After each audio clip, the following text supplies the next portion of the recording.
Պարոն Բազյան, բարև ձեզ, շնորհակալ ենք, որ եկաք տաղավար, եւ այսպես երեք հայտնի դարձավ, որ Հայաստանը ժամանել Ադրբեջանի քաղաքացիական հասարակության ներկայացուցիչներ, ինչ սպասել ամսի 13-14-ին իրենք այսօր այստեղ են լինելու, համացանցում են երբ այս տեսանյութեր էին պտտվում, այդպես երաժշտությունով, բանով, իրենց պտտվում էին քաղաքում, իրենց խոսքով, իրենց էլի բանում, խնդրեմ։ Եթե ադրբեջանցիները հանգիստ եկել են Հայաստան, ցամաքային ճանապարհով։ Այո, ցամաքային ճանապարհով։ Ուրեմն նրանք համոզված են, որ այստեղ նրանց որևէ վտանգ չի սպառնում։ Մենք երբեք հյուրերին չենք ուրեմն թեկուզ ադրբեջանցիներ են մեր թշնամապետության քաղաքացիներ են, մենք երբեք հյուրերի հանդեպ վատ վերաբերմունք չենք ցուցաբերել, դա հայ ժողովրդի ոնց որ ասած մենտալիտետն է։ Իսկ ինչ վերաբերվում է այդ անձանց, ասենք, ինչի համար են նրանք այստեղ եկել, բնականաբար կարելի է ենթադրել, որ նրանց մոտ կարող են լինել նաև Ադրբեջանի հատուկ ծառայությունների գործակալներ, որոնք այստեղից կտանեն ինֆորմացիա, ինչ տրամադրություններ ունի հայ ժողովուրդը, Հայաստանի քաղաքացիները, ինչպիսի հնարավորություններ ունենք մենք, ինչ կարող են անել մեր դեմ կամ ինչ չէ, նրանք եկել են իրենց պետության հարցերը ավելի լավ լուծելու ուրեմն խնդիրներով։ Երեք Ալիևը նաև հայտարարեց, որ մոռանաք մեր ռազմագերիների մասին, համաներում չի լինելու, Հայաստանը պետք է փոխի իր սահմանադրությունը, արևմտյան Ադրբեջան վերադարձ լինելու է, եթե խաղաղություն եք ուզում։ Խնդրեմ այս մասով ձեր։ Ով հայտարարեց։ Ալիևը։ Ալիևը միշտ է դա հայտարարել, նորություն չի, որ Ալիևը միշտ այդպես հայտարարել է, հանդես է եկել բազմիցս հայտարարություններով, որ Հայաստանը դա արևմտյան Ադրբեջան է, որ հայերը այստեղ եկվորներ են, որ ռուսները հայերին բերել են Հնդկաստանի հյուսիսից, Իրանից եւ այլն եւ բնակեցրել են արևմտյան Ադրբեջանում, որ սա իրենց հայրենիքն է, իրենց պատմական հայրենիքն է Հայաստանի Հանրապետությունը։ Բազմիցս է Ալիևը նման հայտարարություններ արել։ Դա ագրեսիա է մեր պետության, մեր ժողովրդի հանդեպ, եւ որքան էլ գործող իշխանությունը Նիկոլ Փաշինյանի ղեկավարությամբ հայտարարի, որ խաղաղություն ենք բերել, որևէ խաղաղության համաձայնագիր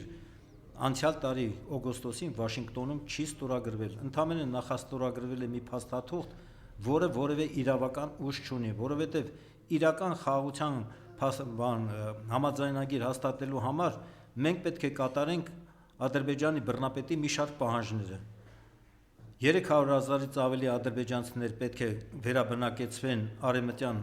Ադրբեջանում, այսինքն Հայաստանում։ Մենք պետք է նրանց տրամադրենք իրենց բառերով ասած Զանգեզուրի միջանցքը եւ Ադրբեջանից բեռնափոխադրումներ եւ ուղևորափոխադրումներ դեպի Նախիջևան, այնտեղից էլ դեպի Թուրքիա եւ հակառակ ուղղությամբ իրականացնելու ընթացքում Ալիևն ասում է, որ որևէ հայ զինվորի, որևէ սահմանապահի կամ որևէ հայ մաքսավորի իրենք չպետք է հանդիպեն։ Այսինքն իրենք կտրում են Հայաստանից որոշակի տարածք, ակնկալիք ունեն մեր ինքնիշխան տարածքների հանդեպ։ Դրանից զատ արդեն իսկ 200 քառակուսի կիլոմետր մոտավորապես տարածք 44-օրյա պատերազմից հետո հենց այնպես սահմանազատման եւ սահմանագծման արդյունքում մնացել են ադրբեջանցիների տիրապետության ներքո, որովհետեւ Նիկոլը չի դնում պահանջ այդ տարածքները վերադարձնելու։ Նա անդադ հայտարարում է. Հայաստանի տարածքը պետք է մենք հաշվի առնենք, որ ուղիղ 29743 կիլոմետր է։ Խորհրդային միության փլուզման արդյունքում, երբ որ Հայաստանը անջատվեց եւ անկախ պետականություն ձևավորեց, միջազգայինորեն ճանաչված Հայաստանի տարածքը ուղիղ 29800 քառակուսի կիլոմետր էր։ Իսկ նա անդադ փոքրացնում է Հայաստանի տարածքը։ Դրանից զատ ես անդրադառնում նաեւ ԱՄՆ-ի փոխնախագահ Վենսի այցելությանը Հայաստան։ Վենսը այցելեց Հայաստան, նրան շատ լավ դիմավորեցին բարձր մակարդակով, դա շատ ընդունելի է, շատ կարևոր է, որ առաջ անգամ Ամերիկայի նման բարձրաստիճան պաշտոնյա է այցելում Հայաստան, Վենսը գնաց նաև Ծիծեռնակաբերդ եւ հարգանքի տուրք մատուցեց Եղեռնի զոհերի հիշատակին, որ գրառումներ արեց, բայց հետո ջնջեց այդ գրառումները, այնուհետև Վենսը գնաց ուրեմն Բաքու եւ գնաց խոնարհվեց շահիդների, նրանց ասենք զոհված զինվորների, շահիդների գերեզմաններին։ որոնք այն շահիդներն են, որոնք ցեղասպանության են ենթարկել Բաքվում հայերին, Սումգայիթում են ցեղասպանության ենթարկել, Արցախում ենթարկեցին էթնիկ զտման եւ շատ տեղերում հայերին ենթարկեցին ցեղասպանության։ Դա մեկ, երկրորդը, եթե Վենսը գնացել է ուրեմն ադրբեջանցիների շահիդների գերեզման, դե թող այստեղ էլ գնար Եռաբլուր։ Այստեղ էլ մեր Եռաբլուրն է, մեր զովազների ուրեմն հիշատակի բանն է։ Հիմա տարփողում են, որ մոդուլային ատոմակայան է կառուցվելու Հայաստանում, ինչ-որ 9 միլիարդ մոտավորապես գումարի արժեք պետք է ունենա, ես մի քիչ տեխնիկական գիտություններից այդքան էլ ոնց որ չունեմ անհրաժեշտ գիտելիքներ, դրանք ատոմային ֆիզիկայի մասնագետները բանը պետք է գնահատեն իրականը որն է ավելի նպաստավոր մեր համար։ Ռուսների կառուցած ներկայումս գործող ատոմակայանը, որը դեռ մոտավորապես 10 տարի աշխատելու ժամկետ ունի, թե Ամերիկայի այսպես կոչված մոդուլային ատոմակայանները, դա մասնագիտական խնդիր է։ Բայց երեք Շոյգուն զգուշացնում էր, որ սեյսմոմետալ տարածաշրջանում է Հայաստանը գտնվում եւ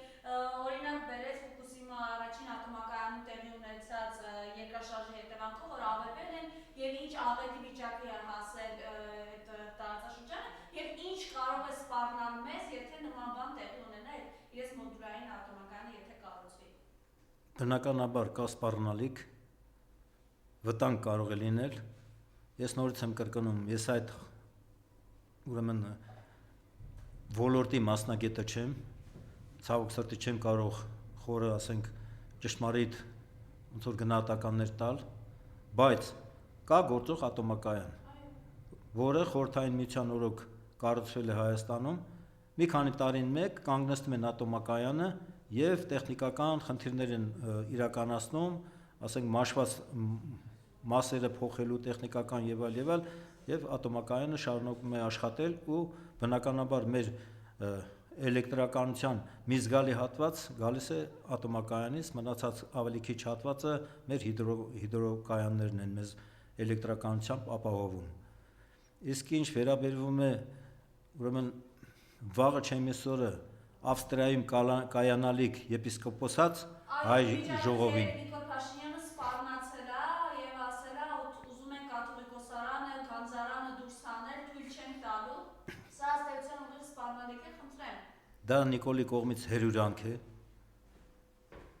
Մոտավորապես մի 2 շաբաթ առաջ մենք մի 15 հոգի մոտավորապես հասարակական եւ քաղաքական գործիչներով գնացել ենք Էշմիածին, հանդիպել ենք կաթողիկոսին, վեհապարը շատ լավ ընդունեց մեզ, ուրախացավ, որ մենք ցանկություն ենք հայտնել հանդիպելու իրեն։ Այնտեղ մենք արտահայտել ենք մեր տեսակետները եւ հայտարարել ենք, որ մենք կանգնած ենք հայ առաքելական Սուրբ եկեղեցու եւ հոգեվորականների ու վեհապարի կողքին եւ թույլ չենք տալու Նիկոլ Փաշինյանի ապազգային տարերին ապօրինություններ գործեն կամ բռնություններ գործադրեն։ Ցավոք սրտի բռնություններ գործադրվում են։ Կանոնավորված են մի քանի արքեպիսկոպոսներ, Շիրակի թեմի առաջնորդը, Տավուշի թեմի առաջնորդը, Արագածոտնի թեմի առաջնորդը, եպիսկոպոսներ, քահանաներ, հոգևորականներին ինչու եք բռնում կանոնավորում։ Նիկոլը հայտարարում է, որ նրանք փորձել են իբրև թե հեղաշրջում անել։ Որևէ հեղաշրջում հոգևորականները կամ կաթողիկոսը մտադիր չեն անելու։ Ընդամենը կաթողիկոսը անցյալ տարի բանում Շվեյցարիայում հայտարարեց ոչ թե հայտարարեց, այլ ցանկություն հայտնեց, որպեսզի արևմուտքը, որպեսզի իրավապահ մարմինները փորձեն ամեն ձևով համոզել ադրբեջանցիներին ազատ արձակելու մեր պատանդներին, Բաքվում պատանդարված հայ ռազմագերիներին։ Բացի դրանից նա նաև շոշափեց նաև Արցախում հայ մշակութային հուշարձանների, վանքերի, եկեղեցիների, հայկական ոճով շինությունների, գերեզմանների պահպանման խնդիրը, որը այսօր ամենուրեք ավերվում է։ Հայկական հետքը փորձում են վերացնել Արցախում։ Այդ հարցերն է բարձրացրել կաթողիկոսը, որը Նիկոլի դուրը չի գալիս։ Նիկոլը իր կուսակցականների հետ ապազգային տարր են նրանք ուրանում են մեր ազգային արժեքները, նրանք ուրանում են ցեղասպանությունը եւ Նիկոլը նաեւ խնդիր է դնում, որ մեր հիմնը, որ հերոստատեսությամբ ցուցադրում են, կադրերը փոխեն։ Նրան դուր չի գալիս, որ այնտեղ մեծ հայքը կա, որ այնտեղ Հայաստանի սահմանները բնականաբար եղել են ոչ թե 30,000 մոտարապես հիմա որ 29,000 քառակուսի, այլ 300,000 քառակուսի կիլոմետր է եղել հայկական մեր պետությունը դարեր շարունակ։ Նա այդպիսի բաներ սարսափում են, որովհետև իր թիկունքին կանգնած են Էրդողանն ու Ալիևը, եւ նա ակնկալում է առաջիկա, ուրեմն հունիսի 7-ին սպասվող խորհրդարանական ընտրություններում աջակցություն ստանալ Թուրքիայից ու Ադրբեջանից։ Նա հայտարարել է, որ ինձ թուրք ասեն, դավաճան ասեն, դա բացարձակապես ինձ չի մտահոգում։ Եթե իմ իշխանությունը երկարաձգելու համար անհրաժեշտ լինի աջակցություն ստանալ նաև Թուրքիայից, ես չեմ վարանի եւ աջակցություն կստանամ նաև Թուրքիայից։ Եվ պարոն Բազարյան, քաղաքային խնդիրներն ամբողջ քաղաքը, ինչպես պարոն Դանելյանը երեք ասում, Երևանը խրամատների է վերածվել, հոսեր, ցեխը, այդ ամեն ինչը, նաև սրատվոնին համատարած թանկացումները, մեր քաղաքացիների խնդիրները, խնդրեմ ես ասած այդ տեսակետը։ Ես համամիտ եմ ձեր ասածների հետ, ցավոք սրտի շատ դժվար է դարձել Երևանում տրանսպորտի երթևեկությունը այդ ջրափոսերի եւ այլնի հետ կապված, բայց ես այդ ուղղության վրա չեմ կենտրոնանա, ինքս էլ եղել եմ քաղաքապետ եւ նման խնդիրներ եղել են նաեւ իմ օրոք, ցավոք սրտի։ Բայց ես կանդրադառնամ համապետական մեր հարցերին, գործող ապազգային թրքամետ իշխանությունները իրենց ոչ լրիվ 8 տարվա պաշտոնավարման ընթացքում Հայաստանի պետական պարտքը 6 միլիարդից հասցրել են 14.5 միլիարդ դոլարի։ Այդ գումարները իրենք չեն վերադարձնելու։ Ներկայումս պետբյուջեում չկան հնարավորություններ այդ պարտքերը փակելու։ Այդ պարտքերը նրանք թողնում են հաջորդ սերունդների վրա։ Այսինքն մեզ բոլորիս Նիկոլ Փաշինյանը դրել է պարտքի տակ, տոկոսի տակ, որովհետև այդ գումարները արտաքին պարտքի միջազգային վալյուտային ֆոնդը եւ համաշխարհային բանկը որ տալիս են, տոկոսով են տալիս, հենց այնպես չեն տալիս։ Սա մեկ։ Երկրորդը, պետբյուջեից ինչքան ասես գումարներ միլիոնավոր, տասնյակ միլիոնավոր, հարյուրավոր միլիոնավոր գումարներ են դուրս գրում եւ իրենց պարգևավճարներ են վճարում։ Բանի նախարարներին մոտարապես 6-ից 7 միլիոն դրամ նոր տարուց առաջ որպես պարգևավճար վճարել են, Նիկոլն ինքին անձամբ ստորագրել է եւ իրեն դուրս է գրել ու վերցրել է 21 միլիոն ուրեմն դրամ, որը կազմում է մոտարապես մինիմալ թոշակառու ստացած թոշակառուի 30 տարվա թոշակը։ Փոխնախարարները ստանում են 4.5-ից 5 ստացել են 5 միլիոն եւ այլն եւ այլն։ Նման գումարներ են դուրս գրել եւ պարգևավճարներ են բաժանել իրենց։ Պարոն Բազարյան, բայց երբ հնարավորից խոսելով քաղաքային խնդիրների մասին, որ այդքան փողեր են վերցնում, խռնում, քաղաքացիների քերթում են, այդ փողերը բաղուր են գնում, իրենց թարանում է զբաղվում, չլուծելով այդ խնդիրները, ամբողջ քաղաքը ամեն տարի ասֆալտի տենդեր են հայտարարում ու մեծամասամբ նույն մարդն է հաղթում է իրենց մերձավորներից ու նույնպես ավետարի ասֆալտի հետ բանն են մեզ տալիս։ Երեկ է Տիգրան Ավինյանը ձեռը առնում, նախկիններից մնացած ասֆալտն է, այդպես հումոր է էլի անում։ Իրենք իրենց դուրս են գրել եւ Երևանի բյուջեից 380 միլիոն քաղաքապետարանի աշխատողներին պարգևավճարներ են վճարել։ Այդ 380 միլիոնը կարող էին դնել քաղաքի բարեկարգման վրա, ասֆալտապատում իրականացնել, ջրահեռացման խնդիրները լուծել Երևանում, կանաչապատման խնդիրները լուծել Երևանում, անտուններին շենքեր կառուցել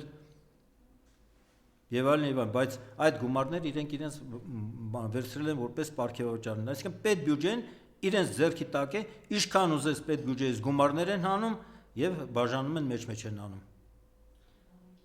Եվ բանակի հետ կապված վերջերս ազգային ժողովում էր Սուրեն Պապիկյանը, այնտեղ Անդրանիկ Քոչարյանը ասում էր բանկաբուտուկեքի բարակը չի լինելու, խնդրեմ ես մասով ձեր տեսակետը եւ տարին նոր է սկսել ու արդեն նորից զոհեր ունենք բանակում։ Նախ ուզում եմ նաեւ նշել, որ բանակում պարտադիր զինվորական ծառայությունը 2 տարվանից դարձրեցին 1.5 տարի։ Դա զգալիորեն ազդում է մեր բանակի զինվորների թվաքանակի վրա։ Մենք գտնվում ենք երկու թշնամական պետությունների արանքում, Ադրբեջան եւ Թուրքիա։ Ամեն ինչ պետք է դնել բանակի հզորացման վրա։ Նիկոլը Հայաստանը դարձրել է ոստիկանապետություն։ Ոստիկանների քանակն ավելացրել է, բարձրաստիճան ոստիկանների աշխատավարձերը բարձրացրել է,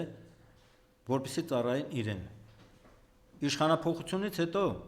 այս ոստիկանների ուղիղ կեսին պետք է տեղափոխել բանակ զինծառայության։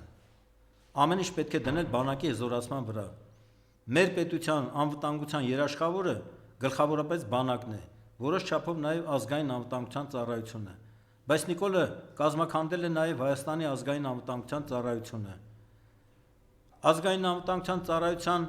քննիչներն են շինծ ու քրեական գործեր հարուցում ընդդիմադիր քաղաքական եւ հասարակական գործիչների վրա, ազատամարտիկների վրա, պայստազորի զինվորականների վրա եւ գործող իշխանության ենթակայության տակ գտնվող դատարանների դատավորների միջոցով նրանց ապօրինաբար կալանավորում են շինծ ու մեղադրանքներով եւ սահմանափակում են մարդկանց ազատությունները։ Նիկոլը բազմիցս խախտել է Հայաստանի Հանրապետության սահմանադրությունը։ Նա եթե հիշեցնեմ, գնաց Արցախ 19 թվականին եւ հայտարարեց Արցախն Հայաստան է եւ վերջ, սրելով իրավիճակը եւ հնարավորություն տալով Ադրբեջանին սկսելու պատերազմ։ Իսկ այդ պատերազմին մենք պատրաստ չէինք, որովհետեւ բացի դրանից հայկական զինված ուժերի իր կարգավիճակով գլխավոր հրամանատար էր հանդիսանում Նիկոլ Փաշինյանը, ով չի ծառայել բանակում եւ ոչինչ չի հասկանում ոչ բանակից, ոչ պատերազմից։ Մեր տաղանդավոր, մեր հաղթական ժողովրդին տարան համապատրաստից պատերազմի, մատնեցին պարտության եւ Արցախն ամբողջությամբ հանձնեցին Թուրքին, բացի դրանից արդեն ասացի Հայաստանի տարածքից ավելի քան 200 ներողություն քառակուսի կիլոմետր տարածք։ Ես որպես նախկին պատերազմի մասնակից, նախկին ազատամարտիկ, ուրեմն ինձ համար ամենացավալին ու սարսափելին դա է, որովհետև ես բազմաթիվ մարտական ընկերներ եմ կորցրել եւ առաջին Արցախյան պատերազմում եւ 44-օրյա պատերազմում։ Ու բնականաբար մենք, որպեսզի հզորացնենք մեր բանակը եւ ազատագրենք Արցախն ու մեր հայրենիքի բռնազավթված մյուս տարածքները, որպես պայման, որպես միջոց պետք է ազատվել գործող ապազգային թրքամետ իշխանություններից։ Իսկ այդ խնդիրը լուծելու համար անհրաժեշտ է ընդդիմադիր ազգային քաղաքական գործիչների, քաղաքական ուժերի, դաշինքների, կուսակցությունների համազգային համախմբում։ Եթե մինչև այս տարվա գարնան վերջը մենք այդ համախմբումը չարեցինք, ապա օգտագործելով իրենց վարչական լծակները, ֆինանսական միջոցները, ընտրակեղծիքների տեխնոլոգիաները, ադրբեջանա-թուրքական քաղաքական աջակցությունը, գործող ԿՊԱ-ական վարչախումբը երկարաձգելու է իր իշխանությունը եւ Հայաստանը դարձնելու է ադրբեջանա-թուրքական վիլայետ։ Մենք դա չպետք է թույլ տանք։ Մինչև այս տարվա գարնան վերջը պետք է լինի համազգային համախմբում, ձևավորվի մի հզոր ազգային քաղաքական միավորում, որը բնականաբար հանրությանը կներկայացնի մեր պետության բոլոր ոլորտների զարգացման վերաբերյալ քաղաքական ծրագիր, այնուհետև պետք է ոտքի անել մեր ժողովրդին ամբողջ Հայաստանով մեկ եւ կազմակերպել աննազանդություն գործող ապազգային թրքամետ վարչախմբին։ Անհրաժեշտ է պարտադրել Նիկոլի եւ իր կառավարության հեռացումն ու գործող ազգային ժողովի լուծարումը։ Կարճ ժամկետի համար հարկ կլինի ձևավորել ժամանակավոր անցումային կառավարություն, որը կնախապատրաստի արդար օրինական ազգային ժողովի ընտրություններ։ Բնականաբար մենք ակնկալում ենք, որ նոր ձևավորվելիք Հայաստանի իշխանությունները իրականացնել են մեր ժողովրդի նպատակներն հետապնդող մեր ազգային պետական շահերից բխող արտաքին եւ ներքին քաղաքականություն։ Մենք հզորացնելու ենք մեր բանակը եւ ազատագրելու ենք Արցախն ու Շրամ կողմից բռնազավթված մեր մյուս տարածքները։ Շնորհակալ եմ հրավերքի համար։